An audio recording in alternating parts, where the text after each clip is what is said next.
My self Sachin Malik. आज मैं आपके लिए चैप्टर 18 से, जो कि बात करता है trial before a court of session, जिसका मैंने फर्स्ट पार्ट कल अपलोड किया था। आज मैं सेकंड पार्ट लेके आया हूं, जो कि सेकंड पार्ट सेक्शन 231 से सेक्शन 237 तक रहने वाला है। ये इस चैप्टर का लास्ट वीडियो है। आज मैं चैप्टर 18 को पार्ट नंबर 2 में कंप्लीट कर दूंगा। जैसा कि हमने कल पढ़ा था कि ट्रायल कहीं पे भी डिफाइन नहीं है, और जो सेशन कोर्ट है वो डायरेक्ट कॉग्निजेंस नहीं लेती है किसी भी केस में, लेकिन सेक्शन 199 सब क्लोज 2 में डायरेक्ट कॉग्निजेंस ले सकती है सेशन कोर्ट जब कंप्लेंट किसी वाइस प्रेसिडेंट के खिलाफ, कोई डेफामेशन का केस हो, वाइस प्रेसिडेंट के खिलाफ हो, प्रेसिडेंट के खिलाफ हो, प्राइम मिनिस्टर के खिलाफ हो। और वो भी कॉग्निजेंस कब लेगी? तब जब जो पीपी है, पब्लिक प्रोसिक्यूटर है, जो सेक्शन 2U में पब्लिक प्रोसिक्यूटर की डेफिनेशन डिफाइन की गई है, अगर वो रिटर्न में कंप्लेंट फाइल करता है तो जो सेशन कोर्ट है वो कॉग्निजेंस ले सकती है। आज जो कि हमने कल पढ़ लिया था सेक्शन 230 तक, जो कि सेक्शन 230 तक क्या था कि मैं एक बार रिवीजन में बता देता हूँ। 225 में क्या था? जो ट्रायल है वो कंडक्ट करेगा कौन? पीपी। 225 में 226 में ओपनिंग करेंगे केस की। 227 में क्या करेंगे?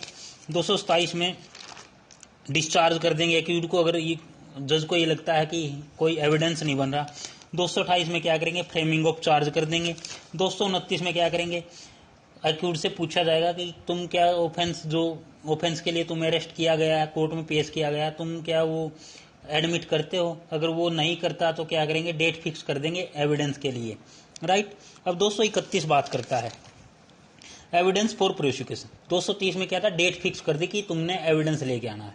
और 231 बात करता है एविडेंस फॉर प्रोसिक्यूशन, यानी कि जब सेक्शन 230 में डेट फिक्स कर दी है प्रोसिक्यूशन के एविडेंस के लिए, तो एविडेंस सेक्शन 231 प्रोसिक्यूशन की स्पोर्ट में आएगा, तो कोर्ट उस एविडेंस को क्या करेगी? रिकॉर्ड करेगी। जो सेक्शन 230 में एविडेंस के लिए डेट फिक्स की थी, तो सेक्शन 231 बात करता है कि जो एविडेंस प्रोसिक्यूशन लेके आया है अपनी सपोर्ट में, तो कोर्ट क्या करेगी? उसे रिकॉर्ड करेगी। और सेक्शन 230 का सब क्लोज सेक्शन 231 का सब क्लोज 2 बात करता है, ये कहता है कि जज अपनी डिस्क्रिप्शन के अनुसार क्रॉस एग्जामिनेशन ऑफ विटनेस को डेफर्ड कर सकता है, कि जो जज है वो डेफर्ड कर सकता है किसको? क्रॉस एग्जामिनेशन ऑफ प्रोसिक्यूशन को। डेफर कब तक करेगा? जब तक बचे हुए विटनेस एग्जामिनेशन ना कर ले, या फिर वो रिकॉल कर सकता किसी भी विटनेस को, किस चीज के लिए? फर्दर क्रॉस एग्जामिनेशन के लिए, राइट।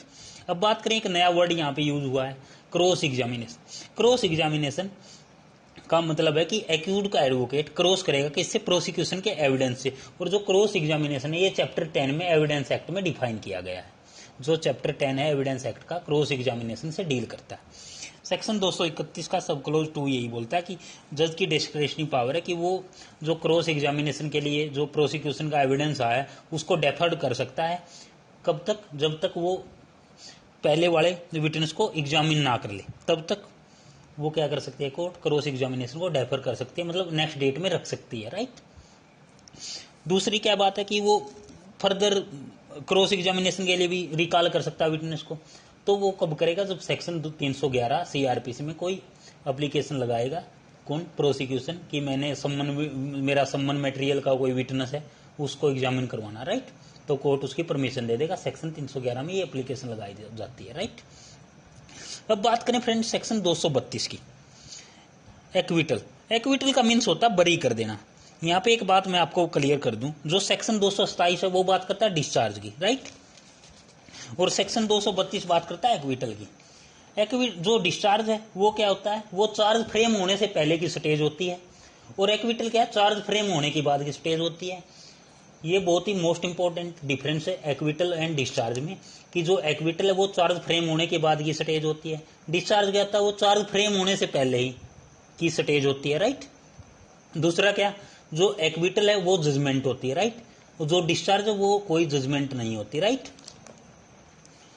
अब बात करें फ्रेंड्स 232 की, ये कहता है कि प्रोसिक्यूशन एविडेंस लेने के बाद और एक्यूज को एग्जामिन करने के बाद जज को लगता है कि कोई सुफिशिएंट ग्राउंड नहीं बन रहा कि एक्यूज को गिल्टी हेल्ड किया जाए, तो जो जज है वो एक्यूज को क्या कर देगा? एक्विटल कर सकता है। और एक्विटल करने के साथ साथ वो ऑर्डर रिकॉर्ड करेगा कि मैं इस बिहाफ पे कोई सुफिशिएंट रीजनेबल ग्राउंड नहीं बन रहा एक्यूज को गिल्टी प्लीड करने का, मैं एक्विटल कर रहा हूँ, मतलब मैं जो एक्यूज है उसके खिलाफ में कोई सुफिशिएंट एविडेंस नहीं आया, तो एक्यूज जो जज क्या करेगा, एक्यूज को एक्विटल कर देगा।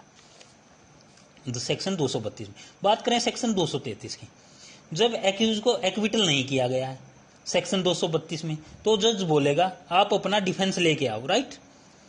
किसको बोलेगा? एक्यूज को बोलेगा। जब एक्यूज को एक्विटल नहीं किया गया सेक्शन 232 में, तो जज बोलेगा एक्यूज को कि आप अपने डिफेंस में एविडेंस लेके आओ, अपने डिफेंस में सपोर्ट के लिए एविडेंस लेके आओ। तो एक्यूज क्या करेगा? एक्यूज या तो एविडेंस लेके आएगा या रिटन स्टेटमेंट फाइल कर देगा फाइल के ऊपर अपने डिफेंस में, राइट। और नंबर 3 ये बोलता है कि इसका सब क्लोज नंबर 3, एक्यूज क्या करेगा? कोर्ट को इशू प्रोसेस अप्लाई करने के लिए बोलेगा। इशू प्रोसेस किस लिए? कि मैंने फला बंदे को मेरी सपोर्ट में अपने डिफेंस में एविडेंस करवाना है, मतलब एग्जामिनेशन करवाना है। तो कोर्ट देखेगी कि जो एक्यूज बोल रहा है कि ये जो एक्यूज एविडेंस लेके आने की बात बोल रहा है, ये कोर्ट का वेस्टेज ऑफ टाइम तो नहीं है। अगर कोर्ट को ये लगता कि हाँ जो एक्यूज है वो कोर्ट के जो ट्रायल को डिले करने की इंटेंशन के साथ ये सब एप्लीकेशन अप्लाई कर रहा है, इशू प्रोसेस के लिए बोल रहा है, तो जज क्या करेगा? अगर जज को ये लगता कि हाँ ये सुफिशिएंट है, जो एविडेंस एक्यूज अपनी सपोर्ट में लेके आएगा ये सुफिशिएंट है, इसको एग्जामिन कराना नेसेसरी है, तो कोर्ट क्या करेगी? उसकी एप्लीकेशन को अलाउड कर देगी। अदरवाइज अगर कोर्ट को ये लगता कि जो एक्यूज है वो डिले कर देगा प्रोसीजर को, तो वो क्या करेगी? उस एप्लीकेशन को डिसमिस कर देगी, राइट, जो उसने एक्यूज ने एविडेंस के लिए दी गई है। अब बात करें सेक्शन 235 की, सेक्शन 235 से पहले सेक्शन 234 की। अब क्या है? आर्गूमेंट। सिंपली सी बात है, जब प्रोसिक्यूशन से एविडेंस ले लिया, एक्यूज से अपना डिफेंस ले लिया, तो अब कोर्ट क्या करेगी? आर्गूमेंट सुनेगी। अब आर्गूमेंट क्या होती है? आर्गूमेंट में प्रोसिक्यूशन अपने केस को प्रूव करेगा और जो एक्यूज है वो अपने डिफेंस को प्रूव करेगा कि मैंने ऐसा कोई क्राइम कमिट नहीं किया। प्रोसिक्यूशन अपने एविडेंस की सपोर्ट पे केस को प्रूव करने की कोशिश करेगा और जो एक्यूज है वो डिफेंस में क्या करेगा? बात रखेगा और प्रोसिक्यूशन के जो एविडेंस है उसको मतलब क्या है? फॉल्स साबित करेगा, प्रूव करेगा, राइट। ये होती है आर्गूमेंट। अब आर्गूमेंट के बाद सेक्शन 235 बोलता है, अब आर्गूमेंट सुनने के बाद कोर्ट ऑर्डर करेगी या तो एक्विटल का या कन्विक्शन का। जो पॉइंट ऑफ लॉ अराइज हुए हैं उनको सुनने के बाद जो जज है वो क्या करेगा? जजमेंट प्रोनाउंस करेगा, या तो एक्यूज को एक्विटल कर देगा या कन्विक्शन कर देगा, राइट। अब इसका सब क्लोज 2 बोलता है, अगर एक्यूज को कन्विक्शन हुई तो जज क्या करेगा? जब तक सेक्शन 360 जो प्रोविजन दिए गए हैं उसके थ्रू नहीं जाता, एक्यूज को सुनेगा। किस चीज के लिए? क्वांटम ऑफ सेंटेंस के लिए सुनेगा। क्वांटम ऑफ सेंटेंस क्या होता है? कि जो सेक्शन 360 बात करता प्रोबेशन की, कि किसी एक्यूज को क्या कर दिया? कन्विक्टेड कर दिया। अब कन्विक्टेड के बाद क्वांटम ऑफ सेंटेंस पे सुनेगा जज।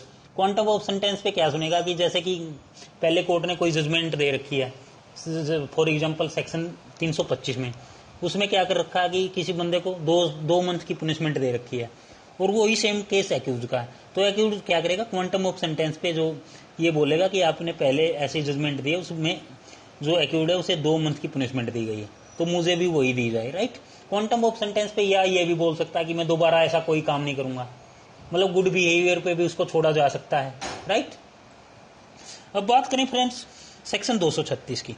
सेक्शन 236 बात करता प्रीवियस कन्विक्शन की, कि अगर बात करें जो सेक्शन 211 सब क्लोज 7 है, अगर प्रीवियस कन्विक्शन हुआ है, फॉर एग्जांपल सेक्शन 211 सब क्लोज 7 ये बात करता है कि अगर कोई प्रीवियस कन्विक्टेड हुआ है, चार्ज मेंशन होगा, प्रीवियस कन्विक्शन हुआ था, टाइम ऑफ प्रोसिक्यूशन किया जाएगा।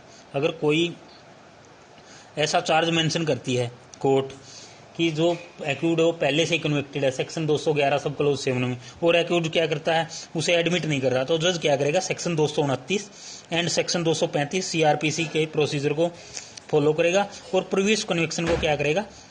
उसकी रिस्पेक्ट में एविडेंस लेगा, और एविडेंस लेने के बाद जो बंदा पहले सेक्शन 211 सब क्लोज 7 में प्रीवियस कन्विक्टेड था उसकी रिस्पेक्ट में एविडेंस लेगा, और उस एविडेंस लेने के बाद क्या करेगा? अपनी फाइंडिंग देगा जजमेंट में। और दूसरी बात क्या? जब तक जजमेंट नहीं आ जाती तब तक कोर्ट का कोई फोकस नहीं रहेगा किस चीज पे? सेक्शन 211 सब क्लोज 7 पे, और ना ही एक्यूज को उसके रिगार्डिंग चार्ज पढ़ के सुनाया जाएगा, राइट। ये बात करता है सेक्शन 236। सेक्शन 236 सिंपली ये बात करता है अगर कोई एक्यूज पहले से कन्विक्टेड है सेक्शन 211 सब क्लोज 7 में, तो कोर्ट उससे पूछेगी कि तुमने पहले कोई ऑफेंस कमिट किया है या तुम पहले से कोई कन्विक्टेड हो। अगर वो एडमिट नहीं करता तो सेक्शन 229 एंड सेक्शन 235 में क्या करेगी, उसकी रिस्पेक्ट में कोर्ट एविडेंस लेगी और बाद में जजमेंट में फाइंडिंग मेंशन कर देगी, राइट। अब बात करें सेक्शन 237 की।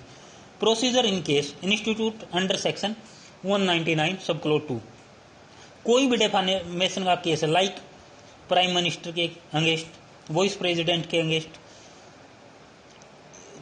कोई केस है, तो डेफामेशन के केस में जो डायरेक्ट कॉग्निजेंस कौन लेगी, सेशन कोर्ट लेगी, राइट। सेक्शन 199 सब क्लोज 2 में।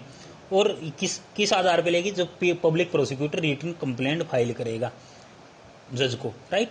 और जो जज है इस केस को कैसे डील करेगा, जैसे वारंट केस को डील करते हैं, राइट, इस तरीके से डील करेगा। और जो ये केस होगा ये कैमरा ट्रायल रहेगा, कैमरे के अंदर इसकी एविडेंस चलेगी, प्रोसीडिंग चलेगी। एविडेंस लेने के बाद अगर जज को ये लगता है कि जो एक्यूड है उसके खिलाफ कोई रीजनेबल ग्राउंड नहीं बन रहा कि उसने ये ऑफेंस कमिट किया, तो उसको डिस्चार्ज कर देंगे।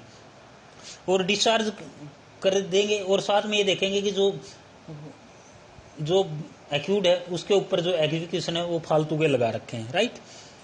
तो जो वाइस प्रेसिडेंट है उनको छोड़कर अगर कोई अदर पर्सन है तो उसे सो कोज नोटिस दिया जाएगा, सो कोज नोटिस इशू किया जाएगा। और सो कोज नोटिस इशू करने के बाद क्या है कि कंपनसेशन ले सकते हैं। और जो कंपनसेशन है उसके अगेंस्ट अपील कहाँ पे फाइल होएगी, और जो कंपनसेशन है वो 1000 तक हो सकती है। और जो कंपनसेशन के अगेंस्ट में जो अपील होगी वो सब सेक्शन 7 सेक्शन 237 में होगी। और जो कंपनसेशन रिकवर्ड कैसे होगी, कंपनसेशन रिकवर ऐसे होगी जैसे कि मजिस्ट्रेट रिकवर करता है। और जो कंपनसेशन है वो एक्यूड को तब दी जाएगी जब उसके अगेंस्ट में कोई अपील फाइल ना हो, या अपील फाइल हो गई है तो जब तक वो अपील डिस्पोजल या डिसाइड नहीं हो जाती तब तक कंपनसेशन नहीं दी जाएगी। और जो कंपनसेशन है वो कोर्ट में जमा होगी, राइट। और बात करें फ्रेंड्स कंपनसेशन की, कंपनसेशन हमेशा अपील के डिस्पोज ऑफ और डिसाइड होने के बाद दी जाएगी। अगर अपील नहीं की जाती तो फिर कंपनसेशन दी जाएगी। और जो अपील है वो सब सेक्शन 7 सेक्शन 237 में दी गई है। उम्मीद करूंगा फ्रेंड्स आपको सेशन ट्रायल कंप्लीट अच्छे से समझ में आया होगा। अगर मेरे लेक्चर से कोई क्वेरीज है तो आप मेरे चैनल पे और मेरे लेक्चर वीडियोस पे कमेंट कर सकते हैं। और अगर आपको मेरे लेक्चर अच्छे लगते तो आप मेरे लेक्चर को ज़्यादा से ज़्यादा शेयर करें। Thank you so much.